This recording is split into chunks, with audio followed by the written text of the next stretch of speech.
새롭게 힘내면서 내게 감각은 그와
여러분들이 제가 기도 조금 전에 제가 이제 여러분들에게 말씀드렸듯이 대구에 무료 병원이 하나 세워질 수 있다.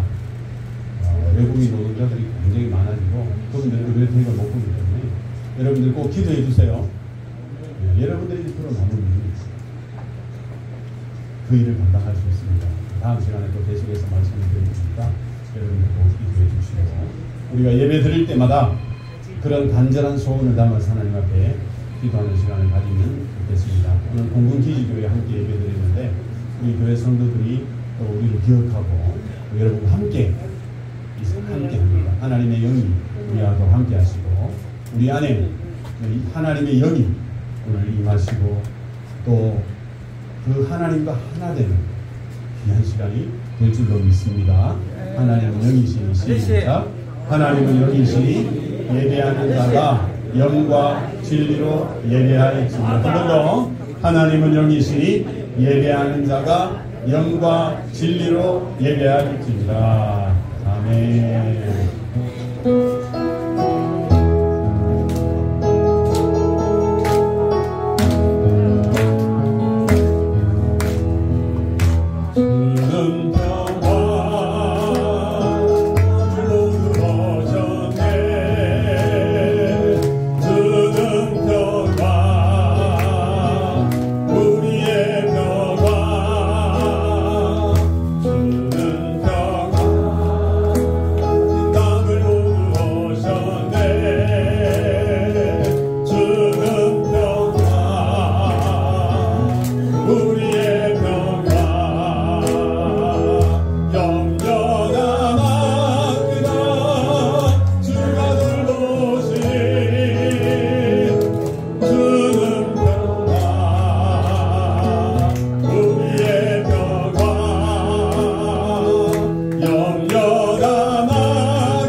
사도신경으로 신앙 고백을 함께 하겠습니다. 시작. 나는 전능하신 아버지 하나님 천지의 창조주를 믿습니다. 나는 그의 유일하신 아들 우리 주 예수 그리스도를 믿습니다. 그는 성령으로 잉태되어 동정녀 마리아에게서 나시고 본디오 빌라도에게 고난을 받아 십자가에 못 박혀 죽으시고 장사된 지 사흘 만에 죽은 자 가운데서 다시 살아나셨으니 하늘에 오르시어 전능하신 아버지 하나님 우편에 앉아 계시다가 거기로부터 살아있는 자와 죽은 자를 심판하러 오십니다. 나는 성령을 믿으며 거룩한 공교회와 성도의 교제와 죄를 용서받는 것과 몸의 부활과 영생을 믿습니다. 아멘.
우리 250장 우리 찬송하겠습니다.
할렐루야. 살아가시는 아버지 하나님, 은혜와 사랑 감사합니다. 주님께서 전능하사 천지를 만드시고 온 우주 만물을 지금도 주관하시고 운행하시는 그 높고 높으신 하나님께서 지금의 이 자리에 모인 우리 모두에게 또한 내 머리털까지도 세신바 되시는 하나님, 나를 이렇게 살피시고 인도하시는 주님을 찬양합니다. 그분이 나를 사랑하셔서 참으로 예수님을 보내주셔서 예수님이 내 죄를 모든 것을 다 지시고 내 모든 죄를 다 도말하시고 또한 부활하셔서 산 소망이 되신 우리 예수님을 찬양합니다. 예수님이 그 십자가에서 흘리신 보혈이 아니면 우리가 감히 주 앞에 설 수 없음을 고백합니다. 아버지 하나님, 이 시간 함께해 주셔서 이 모든 여러분에게 하나님께서 한 분 한 분을 찾아주시고 마음을 다스려 주시옵소서. 특별히 힘들고 어려운 분들에게 하나님께서 도와내 주시고 마음을 위로하여 주시며 그동안 여러 가지 힘들고 어려웠던 것들 주님 앞에 내려놓을 수 있는 마음 주시고 마음을 열어 주시옵소서. 그래서 참으로 우리 하나님께서 원하시는 것 딱 한 가지, 그 생명을 얻을 수 있는 우리 모두가 되게 축복하여 주시옵소서. 그리하여 우리 모두가 다 예수님을 믿음으로 말미암아 천국 갈 수 있는 복을 허락하셨사오니 아버지 하나님, 우리 여기 있는 모든 분들이 한 분도 지옥에 가지 아니하고 천국 갈 수 있는 은혜를 허락하여 주시옵소서. 믿음을 주시옵소서. 아버지 하나님, 또한 우리 마음속에 여러 가지 고민과 고민들, 걱정들 있습니다. 이 모든 것들을 하나님께서 맡아주시고 예수님께서 우리를 위해서 희생한 그 모든 것들을 도와주셔서 하나님께서 우리에게 부어주시는 떠올라 은혜를 체험하며 살아갈 수 있도록 도와주시옵소서. 감사합니다. 오늘 수고하는 모든 분들에게 하나님께서 크신 은혜 베풀어 주시고 건강을 더하여 주시옵소서. 오늘 말씀 전하시는 김광일 목사님에게 하나님께서 그 입술을 주장하여 주셔서 생명의 말씀이 되게 하시고 그 말씀이 우리 가슴판에 잘 박힌 목과 같이 박혀서 그 말씀이 우리를 인도할 수 있도록 성령님 인도하여 주시옵소서. 감사드리며 우리 주 예수 그리스도의 이름으로 기도합니다. 아멘. 네, 반갑습니다. 오랜만에 만나는 것 같은 느낌이 드는데 이 시간에 하나님의 말씀을 다시 한번 읽으면 좋겠습니다. 오늘은 누가복음 제15장 11절에서 24절에 있는 성경 말씀인데 같이 한번 읽어보도록 하겠습니다. 또 이르시되 어떤 사람에게 두 아들이 있는데 그 둘째가 아버지에게 말하되 아버지여 재산 중에서 내게 돌아올 빚을 내게 주소서 하는지라. 아버지가 그 살림을 각각 나누어 주었더니 그 후 며칠이 안 되어 둘째 아들이 재물을 다 모아가지고 먼 나라에 가 거기서 허랑방탕하여 그 재산을 낭비하더니 다 없앤 후 그 나라에 크게 흉년이 들어 그가 비로소 궁핍한지라. 가서 그 나라 백성 중 한 사람에게 그쳐 사니 그가 그를 들러 보내어 돼지를 치게 하였는데 그가 돼지 먹는 쥐역 열매로 배를 채우고 하되 주는 자가 없는지라. 이에 스스로 돌이켜 이르되 내 아버지에게는 양식이 풍족한 품꾼이 얼마나 많은가. 나는 여기서 죽여 죽는구나. 내가 일어나 아버지께 가서 이르기를 아버지, 내가 하늘과 아버지께 죄를 지었사오니 지금부터는 아버지의 아들이라 일컬음을 감당하지 못하겠나이다. 나를 품꾼의 하나로 주소서 하리라 하고 이에 일어나서 아버지께로 돌아가니라. 아직도 거리가 먼데 아버지가 그를 보고 친히 여겨 달려가 목을 안고 입을 맞추니 아들이 이르되 내가 하늘과 아버지께 죄를 지었사오니 지금부터는 아버지의 아들이라 일컬음을 감당하지 못하겠나이다 하나 아버지는 종들에게 이르되 제일 좋은 옷을 내어다가 입히고 손에 가락지를 띄우고 발에 신을 신기라. 그리고 살찐 송아지를 끌어다가 잡으라. 우리가 먹고 즐기자. 이 내 아들은 죽었다가 다시 살아났으며 내가 잃었다가 다시 얻어보라 하니 그들이 즐거워하더라. 아멘. 제가 학창 시절에 좀 학생으로서는 해서는 안 되는 잘못과 죄를 저질렀던 적이 있었습니다. 그런데 이제 일요일에 교회는 나가는데 마음이 영 불편한 겁니다. 그래서 제가 얼굴 표정이 많이 안 좋으니까 굉장히 죄책감이 들었거든요. 그랬더니 그 전도사님께서 저한테 뭐 안 좋은 일 있냐 해서 전도사님 제가 이런 죄를 저질러가지고 제가 죄책감이 있어서 좀 힘듭니다. 그랬더니 그 전도사님이 저한테 뭐라고 얘기하셨냐면 하나님은 다 용서하셨기 때문에 그 죄책감을 가지면 안 된다는 거예요. 근데 물론 그 전도사님이 저를 위로해 주시려고 그런 말을 하셨겠지만 그 당시 저는 그 말을 듣고 오히려 조금 이상했습니다. 교회는 그냥 죄 짓고 하나님한테 기도하면 다 되는 곳인가? 그러면 내가 잘못했다는 생각을 깨닫고 이런 마음을 가지고 있으면 믿음이 부족한 곳인가? 뭐 이런 생각이 들더라고요. 아니나 다를까 제 주변의 사람들 얘기를 들어보면 교회를 욕하는 분들이 간혹 계시는데 그분들이 하는 말씀도 비슷하세요. 교회 사람들은 사람 죽여놓고도 하나님한테 잘못했다 그러면 다 그만이야.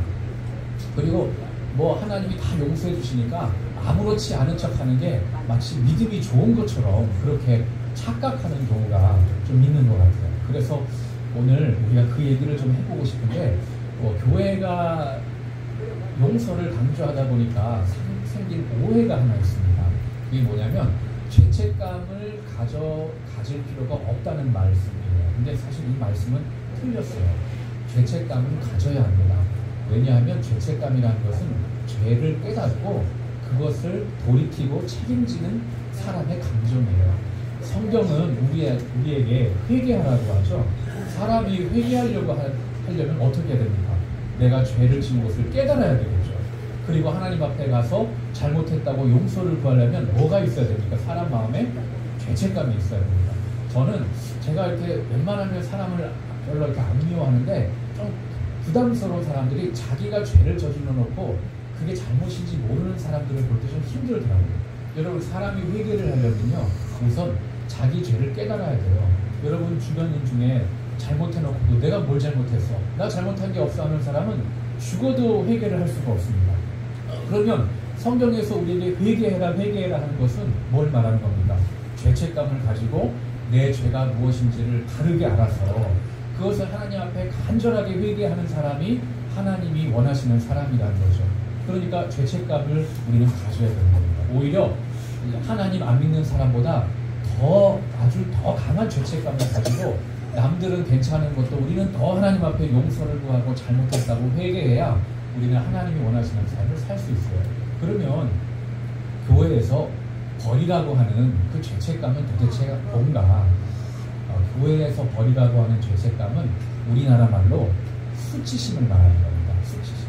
그러니까 죄책감을 가지고 남들보다 더 회개하고 하나님 앞에 더 용서를 구해야 되지만 자기 죄를 많이 깨달아야 하지만 버려야 되는 건 하나 있습니다. 수치심인데 수치심은 이런 겁니다. 나는 죄를 지었으니까 사랑받을 자격이 없어. 나는 죄를 지었으니까 하나님이 나를 안 사랑하실 거야. 이게 바로 수치심입니다. 그런데 성경은 우리에게 죄책감은 꼭 가지라고 얘기하는데 반대로 수치심은 버리라고 말씀하세요. 왜냐하면 하나님이 그런 사람도 사랑하시기 때문이라고 말하는 겁니다. 여러분 오늘 우리가 이 둘째 아들 이야기를 들었는데 이 둘째 아들이 아주 못마땅한 사람이에요. 아버지가 살아있는데 쉽게 말하면 아버지 죽었으면 좋겠다고 얘기한 거예요. 아버지 면전에서. 그래서 아버지 재산만 가지고 아버지를 떠나버린 겁니다. 그러니까 아버지를 전혀 사랑하지 않았어요. 그러다가 허랑방탕하게 살다 보니까 이 삶이 좋지 않다는 걸 나중에 깨닫고 하나님과 아버지 앞에 간절하게 회개합니다. 그러니까 이 아들은 뭐가 있었어요? 죄책감이 있었어요. 이거 죄구나. 여기에 대한 내가 책임을 져야 되겠구나. 그래서 아버지 앞에 나가서 회개하죠. 만약에 이 아들이 죄책감이 없으면 다시 아버지한테 가서 돈 또 내놓으라고 할 거예요. 아마. 그런 거는 절대로 기독교에서 용납할 수 없는 겁니다. 그래서 이 아들이 열심히 죄책감을 가지고 아버지와 하나님 앞에 회개했는데 이 아들이 그러다 보니까 갖게 된 게 하나가 있어요. 수치심이었습니다. 내가 이런 죄를 저지르니까 나는 이제 평생 아버지의 아들은 안 될 거야. 이렇게 생각하는 거예요. 이 수치심을 가지고 있었습니다. 그런데 이 아들이 아버지가 나가서 용서를 구한 것까지는 잘했는데 이렇게 말한 거예요. 아버지, 저는 이제 더 이상 아들이 될 수는 없습니다. 저는 이제 아들로서 사랑받을 자격이 없습니다. 이렇게 했을 때 아버지가 어떻게 합니까?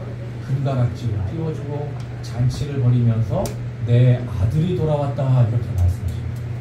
그러니까 아버지는 그래, 너가 죄책감을 가지고 이렇게 회개하고 돌아온 것은 너무 기쁜 일이다. 그러나 그렇다고 해서 네가 그런 범죄를 저질렀다고 해서 네가 아버지의 아들이 될 수 없는 것은 아니다. 이렇게 말씀하신 거예요. 그래서 여러분, 오늘 어떤 마음을 우리가 가져야 한다고 했습니까? 죄책감을 가져야 합니다.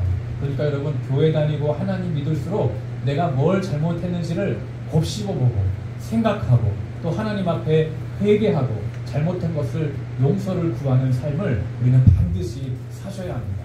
그런데 여러분, 그런 삶을 살다 보면 자꾸 뭐가 생겨요? 마음속에 수치심이 생겨요. 내가 죄 지은 게 너무 많아지다 보니까 나는 사랑받을 자격이 없어. 나는 하나님이 나는 안 좋아하실 거야.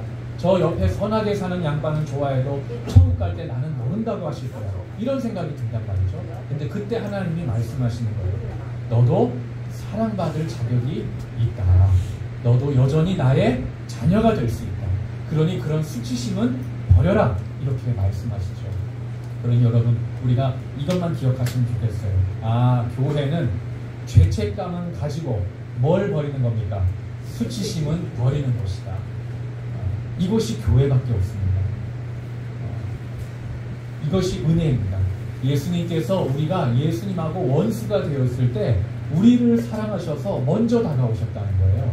우리가 사랑받을 만한 행동을 해서 우리를 자녀 삼아주신 게 아니라 우리가 원수 되었는데 우리를 사랑해 주셨답니다. 귀하신 여러분, 우리가 어떤 죄를 짓든지 어떤 잘못된 삶을 살아왔든지 간에 그것을 놓고 철저하게 돌이키고 회개하고 용서를 구하고 그 죄에 대해서 평생 책임을 져야 합니다. 내가 누구 사람의 마음을 아프게 했으면 그거 평생 내가 책임을 지고, 내가 다른 사람의 인생을 망하게 했으면 그 평생 책임을 지는 마음으로 평생을 회개하는 마음으로 살아야 합니다. 그런데 그렇다고 해서 우리가 그런 아픔과 상처와 실수와 잘못된 일을 저질렀다고 해서 하나님의 자녀가 될 수 없는 것은 아닙니다. 하나님은 그런 사람도 끌어안아 주시고 그런 사람도 내 아들이다, 내 딸이다 이렇게 말씀하여 주시고 내 자녀다 라고 말씀해 주시는 은혜의 하나님이십니다. 그래서 저와 여러분이 죄책감은 가지고 열심히 회개하고 거룩하게 살되 하나님 앞에서 수치심은 버리고 이런 나도 여전히 사랑하시고 이런 나도 여전히 붙잡고 놓지 않으시는 그 하나님의 사랑의 은혜를 경험하면서 우리 함께 주어진 삶을 살아가는 저와 여러분 되시기를 주님의 이름으로 간절히 소망합니다. 기도하겠습니다. 하나님, 우리가 인생을 살면서 인간으로서 지었던 모든 잘못과 허물들, 또 남들은 알지 못하지만 나는 알고 있는 인생의 실수와 또 후회되는 일들을 주님 앞에 기억하고 회개를 구하게 하여 주시고 주님의 용서를 구하는 죄책감을 가지고 회개하는 자들이 되게 하여 주셔서 회개에 합당한 열매를 맺는 변화되는 하나님의 사람들이 되게 하여 주시옵소서. 그러나 여전히 죄를 짓고 여전히 방황하고 무너진다고 할지라도 하나님, 우리 마음속에 수치심을 없애주셔서 그러한 나를 여전히 사랑하시고 그러한 나도 여전히 사랑받을 자격이 있다고 말씀하여 주시고 그러한 나도 여전히 하나님의 자녀라고 말씀해 주시는 하나님의 크신 은혜를 우리가 더욱더 경험함으로 그 은혜에 감격하여 하나님을 더 사랑하는 우리 모두가 되게 하여 주시옵소서. 그러함으로 우리의 삶은 더욱더 정결해지나 율법주의에 빠지지 않고 수치심에 빠지지 아니하며 오히려 그 정결한 삶이 우리로 하여금 하나님을 더 사랑하게 만드는 동력이 되게 하여 주셔서 우리의 삶은 변화되고 하나님의 은혜는 더 크게 누리는 아름답고 복된 이분들의 삶이 되게 하여 주시옵소서. 죄책감은 평생 가지되 수치심은 버리고 하나님을 언제나 사랑하는 마음으로 나아갈 수 있는 믿음과 용기를 허락하여 주시며 우리 이웃을 향하여서도 그러한 너그러운 마음을 가지고 대할 수 있는 또한 우리 모두가 되게 하여 주시옵소서. 부족하고 연약함에도 불구하고 우리를 이토록 사랑하여 주시고 우리의 손을 결코 놓지 아니하시고 우리를 영원한 하나님 나라로 인도하시는 은혜의 예수 그리스도의 이름으로 기도하옵나이다. 아멘. 지금은 우리 주님 예수 그리스도의 은혜와 하나님 아버지의 극진하신 사랑하심과 성령님의 영원한 교통하심과 함께하심이 사랑하는 이 자리에 참여한 귀하신 모든 한 분 한 분의 삶 속에 임하기를 우리 주 예수 그리스도의 이름으로 간절히 축원하옵나이다. 아멘.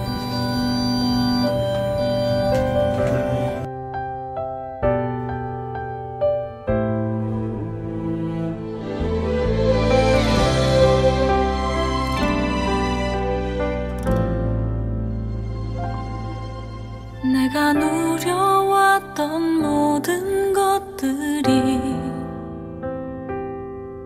내가 지나왔던 모든 시간이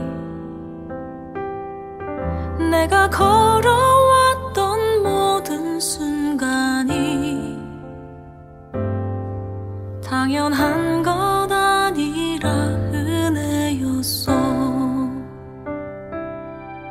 아침 해가 뜨고 저녁에 노을 봄의 꽃향기와 가을의 열매 변하는 계절의 모든 순간이 당연한 것 아니라 은혜였어. 모든 것이